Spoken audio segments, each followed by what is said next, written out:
नमस्कार दोस्तों, मैं हूं हरी सिंह राजपूत और आप देख रहे हैं साइंस गैलेक्सी चैनल। अगर दोस्तों आप साइंस गैलेक्सी चैनल पर पहली बार विजिट कर रहे हैं तो साइंस गैलेक्सी चैनल को सब्सक्राइब जरूर कीजिए और बेल आइकन को प्रेस करना बिल्कुल मत भूलिए।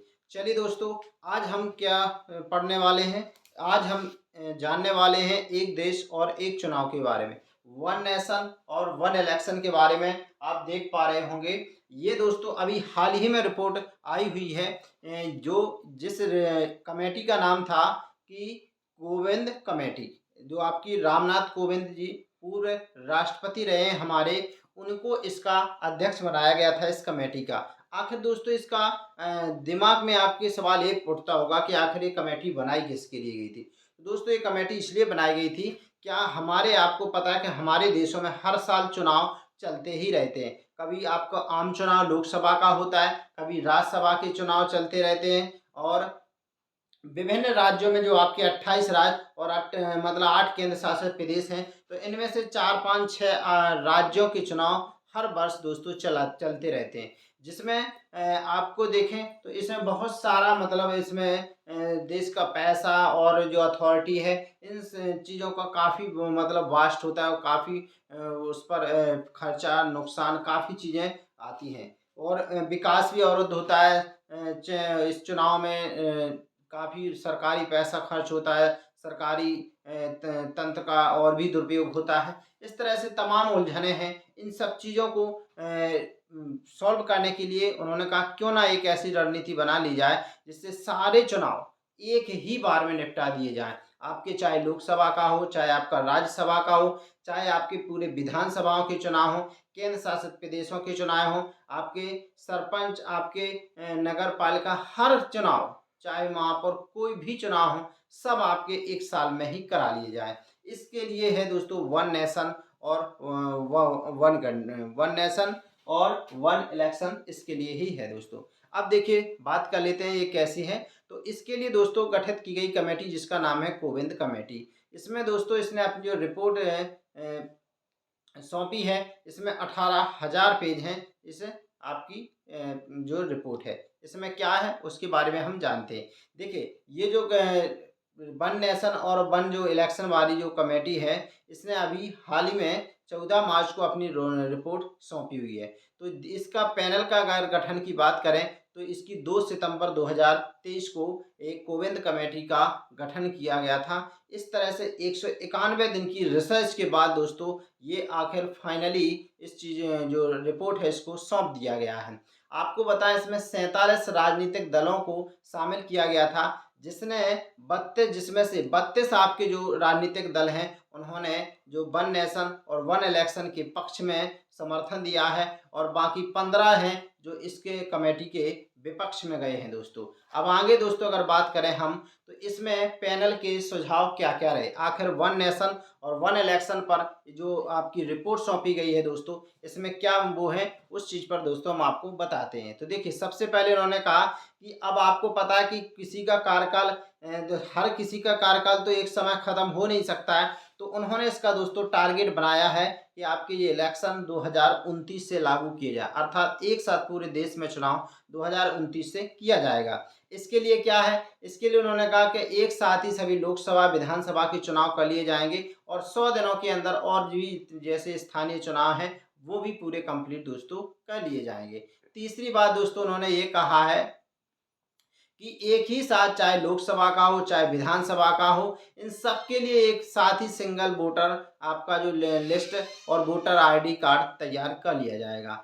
दूसरी बात दोस्तों ये है कि एक साथ उन्होंने ये बोला है कि चुनाव के लिए जो खर्चा है, जो उपकरण है, जो सुरक्षा बल है, इन सब की प्लानिंग हमें एडवांस में करनी पड़ेगी। ये पैनल के सुझाव रहे। अब दोस्तों ये भी बात कर लेते हैं, आखिर जो कमेटी में जो इन्होंने इतने सारे समय लिया, सुझाव रखे, जो रिपोर्ट सौंपी दोस्तों, तो इसके लिए दोस्तों उन्होंने कहाँ-कहाँ का मतलब अध्ययन किया। तो दोस्तों इन्होंने 7 देशों की जो आपकी चुनाव प्रक्रिया है, इलेक्शन प्रोसेस है, उसका दोस्तों अध्ययन किया। जिसमें से दोस्तों आपको बताएँ, जैसे आपका दक्षिण अफ्रीका है, जर्मनी है, आपका स्वीडन है, आपका बेल्जियम है, आपका जापान है दोस्तों, आपका इंडोनेशिया है और आपका दोस्तों फिलीपींस है। इन 7 कंट्री की इलेक्शन प्रोसेस का उन्होंने अध्ययन किया।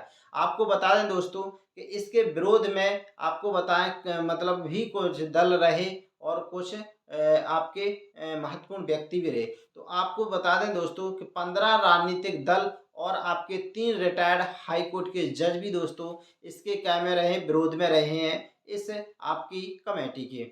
देखिए, एक जैसे दिल्ली हाई कोर्ट के दोस्तों चीफ जस्टिस हैं जिनका नाम है अजीत प्रकाश साय, वो भी इसके मतलब विपक्ष में रहे। आपके कलकत्ता हाई कोर्ट के पूर्व चीफ जस्टिस गिरीश चंद्र गुप्ता हैं, उन्होंने भी इसके जो कमेटी है इसका विरोध किया। और जो मद्रास के मद्रास हाई कोर्ट के पूर्व जस्टिस रहे जो संजीव बनर्जी, उन्होंने भी दोस्तों इसका क्या किया है, विरोध किया है। अब एक और दोस्तों चुनाव आयुक्त तो रहे हैं तमिलनाडु के पनाली कुमार, उन्होंने भी दोस्तों इसका विरोध किया हुआ है। वहीं दोस्तों देखें तो यहाँ पक्ष में भी काफ़ी यहाँ पर आए हैं। तो यहाँ पर 4 chief justice of India retirement, पूर्व चीफ जस्टिस ऑफ इंडिया जिन्होंने इसका समर्थन किया है। उनमें से दोस्तों पहले नंबर पर हैं आपके CJI chief justice of India Deepak Mishra ji, और दूसरे दोस्तों चीफ जस्टिस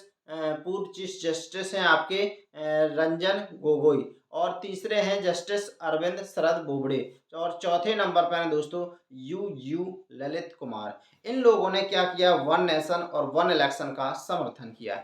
अब दोस्तों नज़र एक इस पर भी बना लेते हैं कि इस समिति में कितने सदस्य थे। तो दोस्तों इस समिति में टोटल 8 सदस्य थे, जिसमें से एक पूर्व राष्ट्रपति जो इसके अध्यक्ष थे जिनका नाम रामनाथ कोविंद है, और वो हमारे देश के राष्ट्रपति रहे हैं। तो इससे पहले वही राष्ट्रपति थे। तो इस ये क्या है, ये रहे। और एक वकील रहे दूसरे जो हरीश साल्वे हैं, वरिष्ठ अधिवक्ता रहे।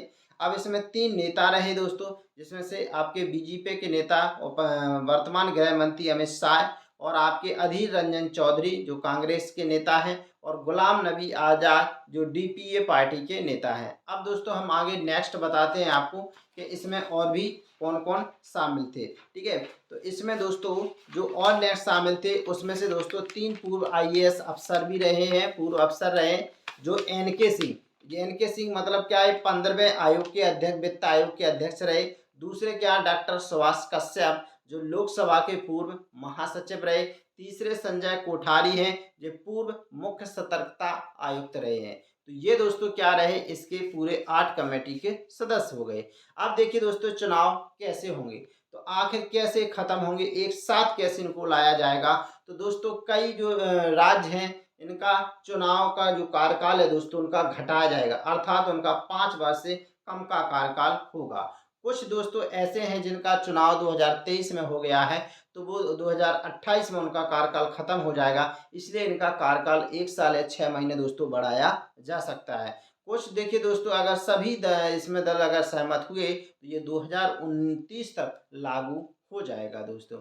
अब देखिए दोस्तों यहाँ पर देखें, भाजपा के साथ जो भी सहयोगी दल हैं वो इसके समर्थन में रहे, कांग्रेसी और जो TMC है वो इसके दोस्तों विरोध में रहे।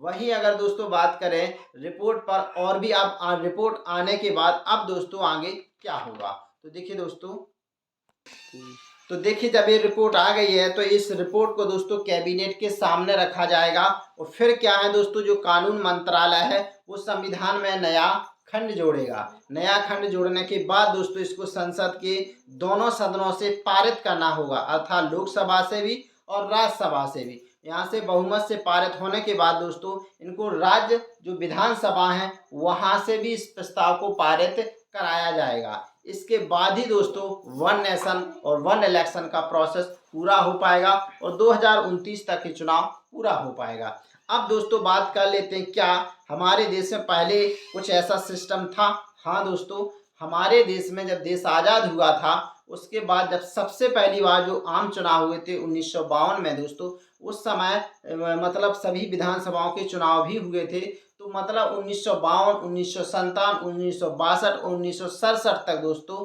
वन नेशन और वन इलेक्शन जैसा ही प्रोसेस होता रहा। लेकिन फिर क्या होगा 1968 में और 1969 में दोस्तों बहुत सारी विधानसभा समय से पूर्व भंग कर दी गई और 1970 में लोकसभा भी भंग कर दी गई।